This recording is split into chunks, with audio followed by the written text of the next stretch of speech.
My Yep. story is pretty simple. I have a family history. All the males in my family and a couple of the females through my genealogy died before they were 70 years old. They died at 65, they died at 59, a cousin at 47, an aunt at 66, a grandpa at 66 and 68. So everyone in our family was a walking cardiovascular event genetically, Yeah. genetically, which is a part of it. Now you can solve that, but sometimes people say, how come that really fit slim guy dropped dead running something? Because there's often a genetic issue on Yeah. the type of inflammation that their endothelial cells participate in. There is genetics involved. Lifestyle, diet, absolutely, but there is genetics. So what happened with me is 17 years ago, 15 and a half years ago, I went in for a routine appendectomy. Now, nowadays, as most of your viewers know, there's no such thing as a routine hospital visit. Right. The reality is, it used to be 1 in 5, the people who went in the hospital didn't come out. It's probably down to 1 in 2 over the last 2 years. And there's a reason for that, which we're not going to get into today. But the Right. reality is, stay out of the hospital if you Yep. possibly can. I Right. think we would both agree with that. But what happened is I went in, I was having an appendicitis for some reason, and I ended up having the appendix taken out. And the hospital was pretty full, so they sent me home. I'm a fast recovery. I didn't know that the surgeon, in fishing through my extra padding or my extra fat cells, clipped a vein. So at 2 in the morning, I woke up to go to the bathroom and I collapsed on the floor. And the next thing I knew, I had 8 paramedics standing over me having a Mm. conversation. And I said, "What are you guys doing here in my bedroom?" They said, "Well, hey, pal, you passed out and fainted." Well, so they loaded me on the gurney, took me in the ambulance screaming through my neighborhood at 2:33 in the morning, down the 5 miles to the hospital. And I had lost 5 pints of blood. Oh, ooh, ooh. We don't And have they that said, much. yeah, I think because of my size, I had maybe 8, but I Yeah. was I was what you would call a couple of quarts low, to say the Yeah. least, if you're talking in car terms. So I went in the hospital, and over the next 48 hours, I had 3 medical malpractice issues. Never did file the claim that I had I could have been killed. Oh, yeah. Wrong medications, wrong Ugh. diagnosis, you name it. And that's a much longer story than the listeners are interested in. But the moral of the story was, by the time I essentially healed myself through faith, and essential oils, frankincense, and cayenne pepper, stopped the bleeding. Wow. Yeah, the doctor was shocked. I view it as a miracle, a spiritual Yeah. miracle, but I think those other things contributed and helped. The bleeding stopped, much to everyone's shock. But in the meantime, the cardiologist who had tried to give me a blood thinner with a bleeding vein, Whoa. Whoa. but because he hadn't read my chart that I was internally bleeding and my EKG had gone crazy. So when they took me down to get the red contrast dye CAT scan, which I finally refused because I had a little voice say, "Don't do this. This is dialysis. This is kidney failure.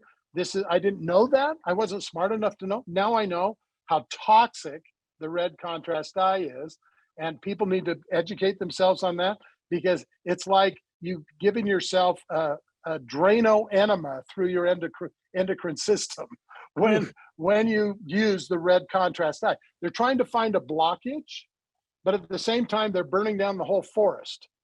They're damaging all the endothelial cells, because lithium red dye is extremely toxic. That's why you light up like a Christmas tree. They've Oh, now proven that. That's a whole nother story as well. But yep. they wanted to do that. I had a voice say, "Don't do that." So I was a huge fervor, went back to my room as the nurse was setting to put in my IV Luxem, which is a blood thinner. And I said, "I'm not taking any more of this medication. What is that?" And she said, "Luxem." And I go, "What's that?" She says, "It's a blood thinner." I said, "I'm bleeding internally." And the next day, the gastrointestinal surgeon said to me, he said, "Well, you guys kind of a fervor in here." After my bleeding had stopped through prayer and the natural, I said, "Well, do you know what your cardiologist tried to give me?" He says, "No." And I said, "Luxem." He goes, and he turned as white as his coat. And he said, that would have killed you. And I Yeah. said, I know. Would you please check me out? He says, well, yes, but the cardiologist thinks you should come back for quadruple bypass. And I said, no, thank you.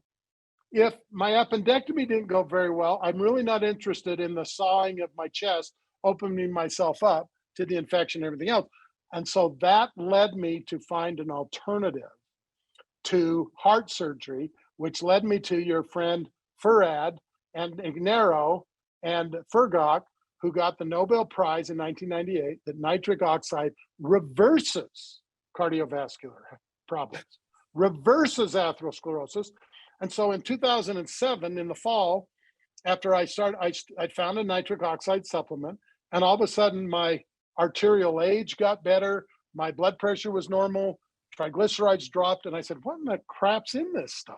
Yeah. And so I flew to California, met with the formulators, met with the scientists, met with the doctors, and I said, why doesn't the American public know about nitric oxide? Why don't we know? And they go, it's all about money. Oh, yeah. Oh, yeah. Cardiovascular disease and treatment is 80% of most hospitals' revenue. 80%. Wow. So do you think they want a natural 80%? Think about it. Think of what a bypass we know surgery that costs. it's, It's cardiovascular. Yeah. Yeah. It's Well, the number now, one killer of women. Yeah. Number one killer of men and women. And women largely this is important for your listeners, largely go undiagnosed because as caregivers, they just figure they've got gas or they've got a little stress or whatever. And so women's heart attacks are generally much more fatal than men's, because men, are babies or whatever. They complain about a chest pain. They go to the hospital and they throw in 2 stents. Stents are $50,000, take about 10 minutes. I'd say that's a pretty good return on 10 minutes time for a cardiologist. So the reality is they don't want the world to know about nitric oxide. They don't want the world to now know that in 1998, Nobel Prize was awarded in medicine, physiology, on nitric oxide. And in the last 24 years, over 150,000 clinical studies on nitric oxide. And you were at the forefront. You were talking about it way before Super Beats and way before Viagra for cancer. They're giving Viagra now in South America for blood pressure. Well, no kidding. My gosh. Yeah. They're doing all kinds of things with Viagra because what Viagra does is it triggers the body to send all of the nitric oxide that's available to the genitals. Got it. They figured out how to do that synthetically, where you can take a bottle of Cardio Miracle and stimulate it internally, naturally, through ingredients through the gut and through the arterial wall that will stimulate nitric oxide. And fortunately, so what happened is I spent 5 years with a direct sales company because it saved my life. I walked away from a multi-million-dollar insurance and financial practice to become the Johnny Appleseed. You're the Jill Appleseed, and I'm the Johnny Appleseed of nitric oxide. So I've spent the last 15 years learning everything I possibly can about nitric oxide, and I've seen over 100,000 people reclaim their life through nitric oxide supplementation that is non-toxic, non-invasive, and has eliminated and given people their life back. And 5 years after being in the direct sales company, I being the shy personality that I am, I kept telling them what to do and they didn't like it. And so even though I'd been very successful, they said, what does a chubby, bald guy know about nutrition? And I said, well, I'm a nitric oxide expert now, but you need to improve it. You need to put in beets. You need to put in estrogen. You need to put in selenium. You need to put in hawthorn berry, all these things. And they go, oh, that's too expensive for our sales model. And I said, I'm only interested in the best product in the world, period. So 4 years ago, I went to Tadeusz Smolinski, the top scientist who's tested nitric oxide, arguably in the world in the last 15 years, over 300 clinical papers and research projects. And I said, would you test my product? And so I made a donation that I really couldn't afford, a sizable for a grant to the University of Ohio in Athens, Ohio, and said, please test it. He says, well, in his Polish accent, he says, well, what if it doesn't work? And I said, that's exactly what I want to know. See, And he says, that's being an actual scientist. We don't see much of that coming out of the no. I said, I want to university. know if it doesn't work. If it doesn't work, I'm wasting my time. Right. I knew that it worked because it had worked for me. I knew that my additional 3 times more ingredients was going to be successful. I truthfully had no idea how successful it would be. And a month later, he called me and he said, for someone who doesn't know much, you're a genius. He says, because this product extends nitric oxide instead of 2 hours, like arginine capsules and Yeah. beets and all of the other things. He says it extends it over 24 hours. And it also reduces the free radicals that no one has ever figured out how to do if you increase nitric oxide too much. He says you decrease peroxynitrite by 50%. So, and I said, what is peroxynitrite? I didn't even know. And he said, well, that's what I'm saying. You're a genius and you don't know why. And I said, well, I would suspect it has something to do with the fact that we're delivering a dozen or more of the finest antioxidants in the world and several of the greatest anti-inflammatory ingredients in the world. And he goes, and you're getting an unbelievable response with your vitamin D3. And that's what he said. So that was our first paper. And we've now got 2 more papers. No one else has ever done this in the nutritional space that I'm aware of. And we'll talk about the other 2 papers in a minute. But my story was basically, I walked away from a second multi-million, because I became one of their top advocates in the sales business. But when they said they weren't committed to the very, very best and they wouldn't pay for the research, because their comment to me was, John, we're a network marketing company. What if it doesn't work? And I said, well, if it doesn't work, I want to know. If no one else does, I want to know. And they go, we can't afford to do that. And I said, well, I guess you're not committed to it. I'm committed to it. I'm all in. So that's why I walked away. And over the last 9 years, I've improved the formula 7 times. Yeah. Yeah. So we're not content. We will always work on ways to make the product more effective, more bioavailable. And yet these latest 2 studies from this last 12 months, we made a huge 6-figure investment in the top analytical artificial intelligence examining all the research in the world, 15 million data points and studies. And the results have been shocking. The published results that we now have scientifically, not medically, because guess who gets in the way with medicine? Yeah, you can't The people who are protecting. Yeah, the regulators are the musical door between pharmaceutical companies and the regulators is a joke. And if you haven't looked at it, go take a look at it, do your own research. But I decided I was going to bank on the science and the factual data. And we've been able to do that in the last 12 months. Right. And so here's what you all should know. And I know this so well.